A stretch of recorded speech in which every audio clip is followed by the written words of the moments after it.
Full கட்டமைப்பு அவங்க காத்துட்டு இருக்காங்க. இவங்க நடுவில் நான் ஒரு சினிமா புகழ் வச்சுக்கிட்டு நம்ம ரசிகர்களை வச்சுக்கிட்டு ஜெயிக்க முடியுமா?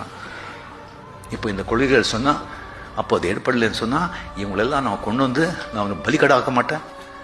என்னை நம்பி வர்றவங்களை பலிக்கடை நான் ஆக்குறது இல்லை. கம்ப்ளீட்டாக அவன் வந்து எலெக்ஷன் சாதாரண விஷயமா சொல்லுங்கள். எவ்வளோ பணம் அவன் வந்து கடன் விற்று கொண்டாடி தாலி விற்று வீடு விற்று அவன் வந்து அப்படி அவன் வருவான் இல்லை? அவனுக்கு எப்படியா இந்த வயசுல இந்த காலத்தில் அது எனக்கு தெரியாது. ஸோ முதல்ல சொல்லிடலாம். இல்லைன்னு சொன்னால் இதெல்லாம் நான் முதல்ல நினச்சேன் நான். சரி இப்படி இருக்க, ஸோ இதை சாக்காடு யாரும் ஒத்துக்கலை, நம்ம வந்து ஒதுங்கிடலாம் அப்படி என்ன சொல்லுவாங்க, அரசியலுக்கு வரேன்னு சொல்லிட்டு வந்து ஒதுங்கிட்டாரு. இது ஒரு சாக்கு. அந்த பல பேர் பல விதமாக பேசுவாங்க.